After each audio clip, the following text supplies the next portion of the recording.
있겠다 생각하고 있는 겁니다. 그래서 우리나라 정부가 가고 있게 우리나라 국산 농산물, 특산물을 우선적으로 사용하자 라는 정책을 시행할 수도 있습니다.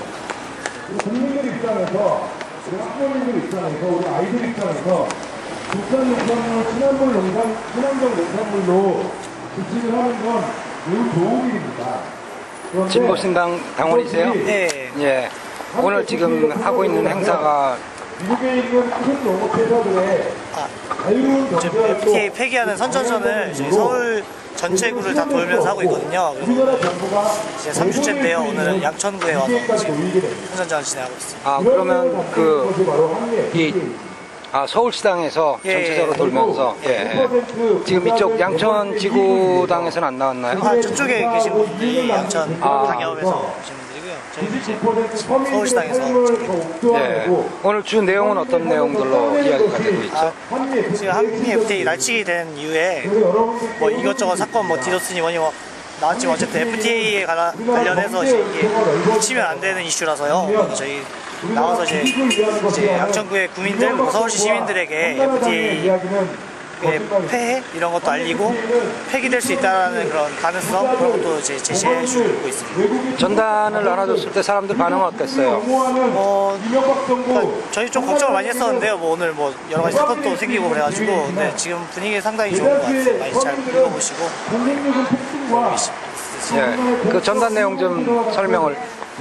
이게 지금 FTA가 누구에게 이익이 되는가에 대한 내용인데요. 그러니까 돈이 있는 자들, 그러니까 1%를 위한 FTA다. 이건 그래서 결국에 99%의 서민들을 돈을 또 다시 착취하려는 시도이기 때문에 저희는 이걸 막을 수 있고 막아야 된다. 이렇게 말씀드리고 있습니다. 네. 진보신당에서는 가장 중요한, 물론 원체 많은 내용들이 있지만 가장 중요하게 보는 이슈는 어디 부분이죠? FTA에 대해서. 네, FTA 중에서 어느 부분이 가장 이건 뭐 당의 입장인지 모르겠는데요. 제 생각에는 공공부문이 사유화되는 것이 가장 큰 문제가 아닌가. 그래서 결국에 FTA가 새로운 시장을, 그러니까 이미 포화 상태가 된 시장 말고 새로운 시장을 개척하려고 하는 건데, 그것들이 이제 뭐 전기, 수도, 가스, 의료 이런 교육 같은 절대 민영화해서는 안 되는 부분들을 이제 시장으로 삼으려고 하는 것 같아요. 그 부분이 가장 우려스러운 부분인 것 같습니다. 개인적으로. 네, 감사합니다. 오래간만에 뵙겠습니다. 네. 그 서울시당 그리고 양천지구당 네. 이렇게 같이 하신다고 네. 지금 이야기를 듣고 왔습니다.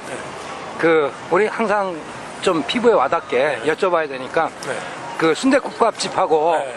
FTA하고의 상관관계를 좀. 일단 그 농산물 시장, 이제 축산물 시장이 개방이 되지 않겠습니까? 그러면 이제 그 당장 이제 우리 이제 그 축산 농가들이 어려워질 테고, 뭐 당분간은 이제 뭐 그 축산물 가격이 좀 내려갈지는 모르지만 결국 이제 그 미국의 이제 그 대형 이제 농수산물 회사들이 이제 우리 시장을 이제 독과점 하게 되면은 결국 이제 그들이 이제 가격을 올릴 거란 말이죠. 그러면 이제 그 돼지 고기 가격도 올라갈 것이고, 저희는 이제 그 원가 상승 부담이 또 생기게 될 것이고, 뭐 저희들도 어려워지고, 또 이제 그 서민 음식 순댓국밥을 드시는 우리 그 고객분들도 어려워지시겠죠. 네, 그 지난번에 이제 네. 순댓국밥을 하시면서 양천구청장에 도전을 하셨습니다. 네. 결과는 어떠셨어요? 고생만 했습니다. 예. 뭐 그러면서도 항상 그 젊은 날 가졌던 꿈을 네. 쫓고 계시는데 이번에 이 FTA를 개인적으로는 어떻게 보십니까? 지금 이제 그 국익이냐 아니냐 이제 이런 논쟁으로 이제 몰고 가고 있는데, 사실은 뭐 그 국익이 아니죠. 근데 국익이 아닐 뿐만 아니고 정말 그 5대 재벌 외의 그 모든 국민들에게는 피해가 가게 돼 있는 그런 협정입니다. 왜 그러냐면은 지금 이제 그 이미 그 각종 이제 그 규제들이 다 철폐가 됐어요. 우리나라 시장은 특히 그 IMF 이후에. 근데 지금 한미 FTA가 노리는 거는 마지막으로 지금 규제하고 있는 것. 그러니까 그것은 이제 서민들의 삶을 위해서 불가피하게 규제하고 있는 것이 있는데, 그것이 바로 공공 서비스 영역이에요. 수도, 전기, 이런 영역들이 있죠.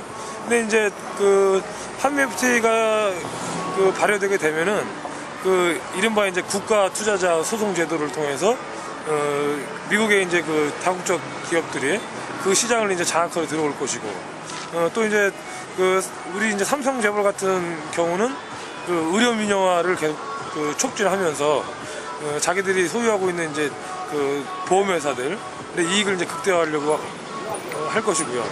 나머지 이제 그 성경이나 이제 그 LG 같은 그런 회사들은 자기들이 이제 그 거느리고 있는 제약회사라든가 이런 회사, 이런 이제 그 영업권을 확대하기 위해서 이익을 극대화시키기 위해서 이제 애쓰겠죠. 그러나 그것이 결국 서민들에게는 그 생활의 부담으로 이렇게 다가올 겁니다. 그 흔히들 얘기할 때 보면 우리나라 대기업은 생존할 거다라고 표현들을 참 많이 하시더라고요. 네. 근데 시장이 개방이 되고 완전히 열리게 되면 대기업들도 역시 마찬가지로 미국의 그렇죠. 거대 그 자본들 그렇죠. 그것들과 경쟁을 해야 되는데 지금 대기업들이 그 자본 논리로 서민보다는 유리한 그 고지를 갖고 하다 보니까 경제적 이득이 많이 나는 거 아닙니까? 그럼 미국의 거대 기업이 들어오면 우리나라 대기업은 진짜 생존할 수 있을까요? 5대 재벌 말고는 아마 생존하기 힘들 겁니다. 그 5대 재벌조차도 가능한가에 대한 부분이 그러니까 이제 간혹 지금, 의문이 들 때가 있는데 그러니까 이제 그 이미 그 해외 시장의 점유율을 많이 갖고 있는 삼성, 그리고 이제 이미 그 생산을 그 해외 쪽으로 유연하게 하고 있고, 또 그런 그 경쟁력을 어느 정도 확보하고 있는 뭐 삼성이라든가 또 현대차 그룹이라든가 뭐 또 조선업계라든가 이런 데는 뭐 좀 그나마 좀 낫겠지만, 그러지 않은 이제 이제 5대 재벌 밑에 하위에 있는 그런 것들은 다 이제 그 초국적 자본의 하청 계열화 되거나 아니면 이제 생존하기도 굉장히 궁금해지겠죠. 지금 하시는 말씀을 들어보면 결국 그 5대 재벌이라는 것들 네. 해외 생산기지라든가 혹은 해외 자본이 유입된 엄밀한 의미에서는 우리 자본이 아닐 수도 있다는 생각도 좀 드는데 그건 네. 어떻게 보세요? 그렇죠. 이미 이제 그 우리나라의 이제 은행이라든가 또 이제 그 KT 또 그 한국전력 이런 데들은 이미 외국 자본이 그 제한선 이하까지 49%까지 다 잠식하고 있지 않습니까? 뭐 이제 그런 것들이 이제 그 자본이 더 자유화되면서 아마 그런 것들이 더 촉진이 될 겁니다. 이번에 그 론스타 문제 같은 경우에는 위법 사항까지 밝혀지면서도 처벌이 안 되는 그런 상황들이 발생하고 있는데 그 진보신당은 특히 이제 그런 그 서민금융이라든가 이런 거에 관심이 많지 않았습니까? 어떻게 보시는지요? 론스타는 사실은 그 금융감독위원회 여기 이제 의지 문제죠, 의지 문제. 이제 그것을 이제 그 제대로 조사하고 하면은 이제 그 우리 국내법으로도 충분히 이제 제재를 가하고 할 수가 있는데, 결국은 이제 그 우리 이제 그 경제 관료들이 미국의 굉장히 친화적인 사고를 갖고 있고, 또 이제 그 미국에서 이제 공부한 사람들이 많기 때문에 사실은 이제 우리 서민들의 이익보다는 미국의 이제 이익, 이것을 이제 추정한 결과라고 저는 이제 판단하고 있습니다. 이제 예. 그런 예를 들면 이제 그것을 규제하기 위해서 좀 그 법제도를 좀 보완할 필요가 있는데, 많이 이제 얘기되고 있습니다. 이제 토빈세 같이 금융거래세, 또 이제 그 외국 자본이 우리나라를 떠날 때 그것을 이제 그 적절하게 규제할 수 있고, 또 들어올 때도 그 우리 시장을 교란시키지 못하게 하는 그런 규제들이 좀 필요하겠죠. 예. 그 순대국밥집 운영하시랴 길거리에서 FTA 얘기하시랴 바쁘신데 지금 이 FTA가 사실은 노무현 대통령 때 시작이 돼 갖고 넘어왔는데 노무현 대통령 때와 지금 그 정태인 선생님께서 얘기하시기는 뭐 하나는 경제 관점이었다.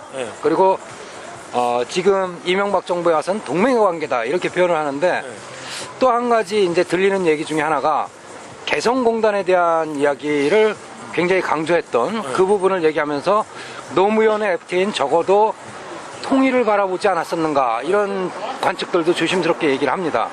어떻게 보시는지요? 근데 그 개성공단도 이제 역외 조항에 걸렸잖아요. 네. 그러니까 그 한미 FTA 때 이제 우리나라 그 공산품으로 취급하지 않는, 그래서 건설 철폐 대상에서 제외되지 않았습니까? 예, 그때 이제 그 노무현 대통령이 얘기한 대로 한미 FTA를 파기했어야지 옳은 게 아닌가요? 그렇죠. 예. 그때 예. 이제 그 결국 이제 불평등 조항이라는 것이 이제 그 드러났고, 이것을 계속 하게 될 때 지금 이제 지금까지 말씀드렸던 것들이 현실로 드러날 것이라는 그 가능성이 더 그 분명해 보였을 때, 그때 이제 그걸 폐기를 했어야 마땅했죠. 네. 그 시절에 그 천정배 법무부 장관, 전 법무부 장관 상황에서 단식을 하면서 사법주권에 대한 이야기를 했었습니다. 지금 그 FTA가 갖고 있는 그 불평등 조약에다가 사법주권, 뭐 혹자는 을사늑약까지 네. 이야기를 합니다. 예, 어떻게 보시는지요? 네. 그 뭐 충분히 공감하고, 뭐 다들 뭐 다 아시는 얘기니까. 예. 그 진보신당은 흔히 역사를 이야기하기를 좀 꺼려한다라는 표현들을 가끔 쓰는데 을사늑약에 견줄만 하다라고 보시는 건지요? 그렇죠. 이거는 그 우리 이제 그 사법주권뿐만 아니라 결국은 이제 그 경제 주권, 그리고 이제 우리 이제 국민들이 그 자유롭게 결정해야 될 것들, 뭐 이런 것들까지 결국은 이제 그 해치게 될 겁니다. 예를 들면은 그 FTA에 의해서 국내법까지 개정하지 않았습니까? 결국은 뭐냐면 우리나라의 법조차도 우리가 스스로 제정하고 개정할 수 없도록 되게 지경까지 이제 갈 거다, 이런 점에서 사실은 뭐 그 일본의 식민지가 될 수밖에 없게 이렇게 체결했던 을사조약에 비견될 만큼 굉장히 치명적이고 심각한 그런 협약이라고 할 수 있겠죠. 예, 흔히 이제 지금 그 질문을 드렸던 게, 진보신당의 그 다양성이, 때로는 오해가 돼서 역사적인 거에 대해서 좀 거리가 있다라는 표현을 쓰는 분들이 있습니다. 그래서 진보신당은 이런 정당이다라고 한번 다시 많이들 알고 있으실 거라고 생각하지만 한번 진보신당에 대한 그 정체성을 좀 이야기를 좀 부탁드릴게요. 진보신당은 이제 동학 농민 전쟁, 그리고 이제 3.1 운동을 비롯한 그 항일 그 독립운동, 그리고 이제 그 4.19 혁명, 그 다음에 그 6.3 항쟁, 그리고 이제 87년에 6월 항쟁과 노동자 대투쟁, 그리고 2008년에 촛불 항쟁, 이것을 이제 그 정신을 계승하고 이것을 이제 이 정신을 우리 역사에서 실현하려고 하는 그런 정당입니다.